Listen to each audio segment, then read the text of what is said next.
আসসালামু আলাইকুম এভরিওয়ান, সবার কি অবস্থা? আশা করি সবাই অনেক ভালো আছেন। আজকে আমাকে হঠাৎ করে শেরপুর থেকে বাড়িতে যেতে হচ্ছে, কারণ আজকে সারা রাত বৃষ্টি হওয়ার কারণে আমাদের এলাকায় শেরপুর জেলা শ্রীবুদ্ধি থানা ১ নং সিঙ্গাবরুণা ইউনিয়ন এবং রানীশিমল ইউনিয়ন, ছেনাইগাতি, নালিতাবাড়ি এসব উপজেলাগুলো পানির নিচে ডুবে আছে। কারণ সারা রাত বৃষ্টি হয়েছে, মেঘালয় রাজ্যের পানি এসে আমাদের এলাকাটা একদম পানির নিচে চলে গেছে।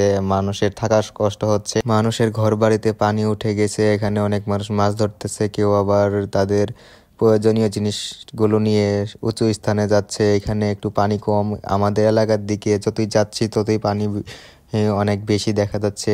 ঘর বাড়িতে অনেক পানি উঠেছে। একটু পরে যাওয়ার সময় রাস্তার লোকজন গাড়ি থামিয়ে বলছে যে এইখান দিয়ে গেলে বিপদে পড়বেন, এখানে রাস্তার মধ্যে প্রায় কোমর পর্যন্ত পানি আর রাস্তা ভেঙে গেছে, এই দিক দিয়ে না যাওয়াই ভালো। তো আমরা তাদের কথা মতো শুনে এখন আমরা অন্য একটা রাস্তা দিয়ে ঢুকবো, যাতে করে আমরা ভালোভাবে যেতে পারি। এখানে বাড়িঘরগুলা দেখতে পাচ্ছেন যে সব বাড়িগুলোই কিন্তু একদম বাড়ির ভিতরে চলে গেছে। এখানে অনেক মানুষ মাছ ধরতেছে। আমরা এখন গাড়ি ঘুরিয়ে অন্য রাস্তা দিয়ে চলে যাব, কারণ এই দিক দিয়ে যাওয়া অসম্ভব। অনেক পানি, অনেক হাঁটু পেরিয়ে একদম কোমর পর্যন্ত পানি। আমরা সামনে যাব না, পরে আমরা আরেকটা রাস্তা দিয়ে যেতে শুরু করি, কারণ এই দিক দিয়ে যাওয়া অসম্ভব। আমরা অন্য রাস্তা দিয়ে ঢুকে গেছি, এইখান দিয়েও পানি অনেক যাতায়াত করতেছে। আমরা এখন রানীশিমল ইউনিয়নে আছি। রানীশিমল ইউনিয়ন থেকে সিঙ্গাবরুণা ইউনিয়নে অনেক পানি। আমরা একটু পরেই আমি আপনাদেরকে দেখাবো। এখানে দেখেন, মানুষের বাড়িতে চলে গেছে পানি। এখানে আসলাম, এখানে এসে দেখি অনেক পানি। এখানে প্রচুর পরিমাণে পানি যাচ্ছে, যাতে করে এখন যাওয়া অসম্ভব। তো এখানে এসে দেখি এখানেও রাস্তার অবস্থা একদম খারাপ, রাস্তা দিয়ে পানি যাচ্ছে। এটা হচ্ছে ছোট্ট একটা ব্রিজ, তো ব্রিজের উপর দাঁড়াইলাম। তো এখানে দেখছি যে যাওয়া অসম্ভব, এদিকে রাস্তা একদম ডুবে আছে। পরে আমরা গাড়ি ঘুরিয়ে আরেকটা জায়গা দিয়ে পরে ঢুকেছি, পরে আবার অনেক দূর থেকে ঘুরে ঘুরে আমরা রাস্তা দিয়ে যাচ্ছি। এখন আবার আমরা উল্টো পথে আবার যাচ্ছি, কারণ এই দিক দিয়ে যাওয়া অসম্ভব, এখানে অনেক পানি।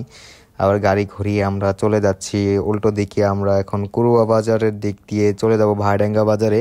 এখন ভায়াডাঙ্গা বাজারে চলে আসলাম। এখানেও দেখি অনেক পানি, যতই সামনে যাচ্ছি ততই পানি। একটা কিন্তু রানীশিমল ইউনিয়ন, শ্রীবুদ্ধি থানা, রানীশিমল ইউনিয়নে অনেক পানি।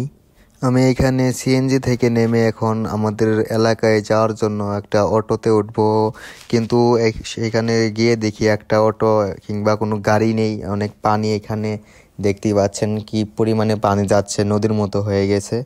এখানে মানুষ দাঁড়িয়ে আছে, আবার অনেকেই মাছ ধরতেছে। এই যে দেখতে পাচ্ছেন যে জাল দিয়ে তারা মাছ ধরতেছে। এখানে অনেক পানি, হাঁটুর উপরে পানি উঠে গেছে আমার এখানে এসে।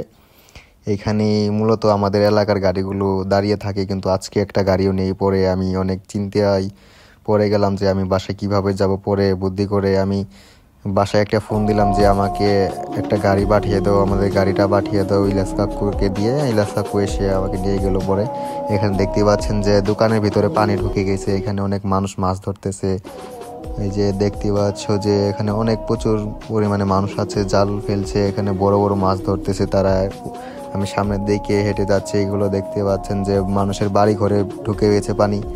মানুষের অনেক ক্ষতি হয়েছে। আমাদের পুকুরের মাছ চলে গেছে, পুকুর ভেঙে গেছে, অনেক বড় বড় মাছ ছিল চলে গেছে। তো এখানে একটু হেঁটে হেঁটে সামনের দিকে আসলাম। আসার পরে একটু পরে দেখলাম যে ইলিয়াস কাকু আমার জন্য বাইক নিয়ে চলে আসতেছে আমাকে নেওয়ার জন্য। তো আমি সামনের দিকে এগিয়ে যাচ্ছি, সে কিন্তু এসে গেছে। ওই যে সে বাইক নিয়ে চলে এসেছে আমাকে নিয়ে যাওয়ার জন্য। আমরা অনেক একটা বিপদে পড়ছিলাম, সামনে দেখতে পাবেন যে গাড়িটা প্রায় ভেসে নিয়ে যাচ্ছিল।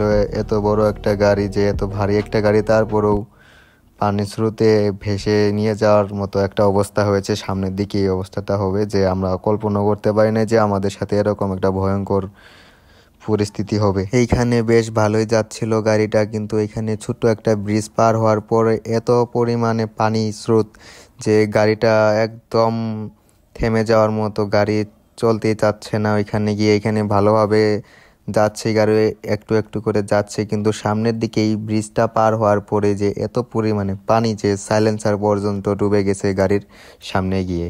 তো এখানে আমাদের বিপদটা, আমাদের গাড়িটা ওই যে সামনে গিয়ে থেমে গিয়েছিল প্রায়, অনেক কষ্ট করে পরে পার হয়েছি আমরা। তো দেখো যে কিভাবে আমাদের গাড়িটা আটকে যায় পানির মধ্যে। আমি অনেক ভয় পেয়েছিলাম, আল্লাহ যেন গাড়িটা না ভেসে যায় আমাদের এটা।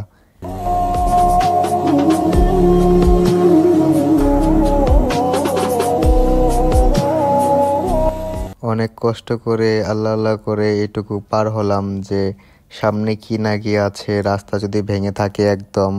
অনেক কষ্টে এখানে পার হয়ে আমরা একটা ছোট ব্রিজে উঠি। তো ব্রিজটা পার হওয়ার পরে আবার পানি, কারণ এই দিকেই মূলত বেশি পানি এসেছে। মেঘালয়া থেকে পাহাড়ের ঝর্ণা হয়ে এইদিকে পানি এসে রাস্তা একদম ভেঙে গেছে। সামনে গিয়ে আমরা রাস্তা ভাঙার মধ্যে আটকে পড়ছিলাম। তো দেখো এখানে কিন্তু অনেক পানি, পুকুরের পানি, রাস্তা একদম সমান হয়ে গেছে, কিন্তু রাস্তা কিন্তু দেখাই যাচ্ছে না। তারপর আমাদের কষ্ট করে যেতে হবে। দেখতেই পাচ্ছ যে অনেক পানির স্রোত আছে, যাওয়াটা অনেক কষ্ট করে এইখান দিয়ে। এইখানে এসে ছোট বাচ্চারা দেখিয়ে দিচ্ছে যে এইখান দিয়ে যান, এইখান দিয়ে পানি কম, কিন্তু এই ভিতরে কিন্তু গর্ত আছে, তো এইখান দিয়ে না যাওয়াই ভালো। তো তাদের কথা মতো আমরা ভালোভাবে পার হয়ে গেলাম, কিন্তু পানি এখনো পার হতে পারিনি, কারণ পানিটা আমাদের এলাকা পর্যন্ত, এখান দিয়ে যাওয়াটা অনেক কষ্টকর। তো রাস্তা কিন্তু দেখা যাচ্ছে না, পুকুরের পানি আর রাস্তার পানি কিন্তু সমান সমান হয়ে আছে। আমরা এইখান দিয়ে যাচ্ছি, তো এইভাবেই কষ্ট করে যাচ্ছি। আমাদের বাসা পর্যন্ত যেতে হবে, কারণ আমাদের পুকুরের মাছ চলে গেছে, অনেক মাছ চলে গেছে। পানি পানি এসে পুকুর ভেঙে গেছে আমাদের অনেক। ধরতে গেলে মোটামুটি ভালোই ক্ষতি হয়েছে আমাদের। এখানে কিন্তু অনেক পানি যাচ্ছে, অনেক কষ্ট হচ্ছে যেতে। এখানে আবার গাড়িও পরিষ্কার করতেছে, মানুষের অনেক ক্ষতি হয়ে যাচ্ছে, বাড়ি ঘরে পানি ঢুকে যাচ্ছে। এখানে তো প্রায় অনেক পানি, হাঁটু পর্যন্ত পানি। এখানে মাছ ধরতেছে অনেক মানুষ। তো আর এখানে ভিডিও করা সম্ভব না, কারণ রাস্তার অবস্থা ভালো না, তার জন্য এখানে ভিডিওটা বন্ধ করে দিলাম। ভালোভাবে যেতে হবে। এটা প্রায় আমাদের বাড়ির কাছাকাছি। এখন ভিডিওটা আমি শেষ করে দিলাম। এখানে অনেক পানি, অনেক মানুষ মাছ ধরতেছে। সবাই ভালো থাকবেন। এরকম পানি আমাদের এলাকায় কোনোদিনও হয়নি, এইবার প্রথম এরকম বন্যা হয়েছে। আমার আমার জীবনে দেখা ফার্স্ট টাইম। এত পানি আমি কোনোদিনও দেখি নাই, কোনো এলাকায় নিজের চোখে দেখি নাই। ফেনীতে বন্যা হয়েছিল, তারপর আমাদের এলাকায় আবার শুরু হয়েছে বন্যা। যেন পানি তাড়াতাড়ি চলে যায় এটাই আশা করি। তো সবাই ভালো থাকবেন, এটাই চাই। সবাই সুস্থ থাকেন। আল্লাহ হাফেজ।